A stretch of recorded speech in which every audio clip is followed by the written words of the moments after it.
मध्य प्रदेश में कांग्रेस बीजेपी लगातार 2023 को फोकस किए हुए हैं, लेकिन रुख करेंगे छत्तीसगढ़ की तरफ, जहां इस वक्त तमाम दल खैरागढ़ उपचुनाव को फोकस किए हैं, जिसमें अब कुछ ही दिन बाकी हैं और राजनीतिक दलों ने अब अपनी पूरी ताकत झोंकना शुरू कर दी है। बीजेपी के दिग्गज जहां मैदान में उतर गए हैं, तो कांग्रेस की ओर से मुख्यमंत्री ने लोधी वोट बैंक को लुभाने के लिए रानी अवंतीबाई के नाम पर एक पुरस्कार की घोषणा कर दी है। देखिए ये रिपोर्ट। खैरागढ़ में राजनीतिक दलों ने लगाया जोर, बीजेपी के दिग्गजों की हुई आम सभाएं, कांग्रेस की भी बड़ी तैयारी, लोधी समेत दूसरे ओबीसी पर नजर। खैरागढ़ उपचुनाव के लिए लाव लश्कर लेकर राजनीतिक पार्टियां मैदान में कूद चुकी हैं। बीजेपी यहां 5 मंडलों में अपने 5 बड़े नेताओं को प्रभारी बनाकर चुनाव लड़ रही है।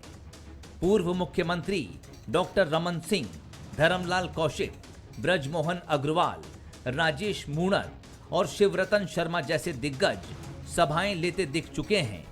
2.5 लाख वोटर वाली इस विधानसभा में 70,000 से ज्यादा लोधी वोट हैं। वहीं दूसरे ओबीसी की बात करें तो 80,000 से ज्यादा उनके भी वोट हैं। इसीलिए चुनाव में लोधी उम्मीदवार देने के बाद बीजेपी आदर्श वोट को साधने की कवायद में जुट गई है। बीजेपी की ओर से दूसरे ओबीसी बाहुल्य क्षेत्र में बुधवार को धुआंधार सभाएं हुई। तो ऐसा वातावरण बहुत लंबे अरसे बाद, मेरे पास 30 साल का अनुभव है, कार्यकर्ताओं में अद्भुत जोश, उत्साह और ऐसा वातावरण मैंने देखा है कि ये चुनाव ऐसा लग रहा है कि हम अभी से जीत चुके हैं और 12 तारीख को मतदान होगा और 16 तारीख को गिनती होगी। तो निश्चित रूप से खैरागढ़ की जनता इस बार कांग्रेस को सबक सिखाएगी। उधर कांग्रेस की ओर से गुरुवार को बड़ा मूवमेंट दिखाई देगा। मुख्यमंत्री भूपेश बघेल खैरागढ़ में सभाएं लेंगे, लेकिन उसके पहले बेमेतरा में लोधी समाज को साधते हुए मुख्यमंत्री ने रानी अवंतीबाई लोधी के शहादत दिवस पर उनके नाम पर पुरस्कार की घोषणा की। लोधी समाज के द्वारा संबलपुर में रानी अवंतीबाई लोधी बलिदान दिवस का आयोजन और हजारों की तादाद में लोग यहाँ रानी अवंतीबाई लोधी को श्रद्धांजलि देने उपस्थित हुए और मुझे भी ये अवसर प्रदान उन्होंने किया, मैं उन्हें धन्यवाद देता हूँ। साथ ही रानी अवंतीबाई लोधी महिला सशक्तिकरण पुरस्कार हर साल दिया जाएगा राज्य स्थापना दिवस के अवसर पर। साथ ही संबलपुर को भी नगर पंचायत बनाने की मांग की है, तो लोधी समाज ने यहाँ भवन बनाने की मांग की, तो उसे भी 50 लाख रुपए। खैरागढ़ चुनाव जीतने के लिए लोधी और ओबीसी वोटर दोनों का कॉम्बिनेशन चाहिए। कांग्रेस के पास ओबीसी चेहरे के रूप में मुख्यमंत्री का बड़ा चेहरा है, इसीलिए कांग्रेस लोधी वोट को अपनी झोली से जाने नहीं देना चाहती और यही वजह है कि अपनी अपनी ताकत और कमजोरी वाले सेक्टर में दोनों ही दल जुट गए हैं। मोहन तिवारी, बंसल न्यूज, रायपुर। 5 राज्यों के चुनाव परिणाम के बाद कांग्रेस अब नई प्लानिंग के साथ लोगों के बीच उतरना चाहती है।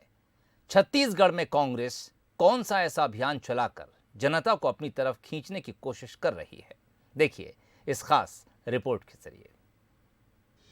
धर्म आधारित मुद्दों पर चुनावी मैदान में उतरकर भारी बहुमत से जीतने वाली बीजेपी अब छत्तीसगढ़ में भी इस तरह के मुद्दों को गाहे बगाहे हवा दे रही है।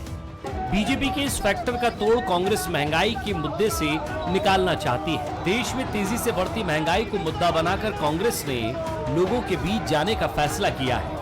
महंगाई मुक्त भारत, इस अभियान के तहत कांग्रेस हर वार्ड में महंगाई से मुक्ति यात्रा निकालने जा रही है। आम जनता की जेब में भारतीय जनता पार्टी डाका डालने का काम किया है। चुनाव जब हो रहे थे तो 137 दिनों तक पेट्रोल, डीजल, रसोई गैस के दाम नहीं बढ़े।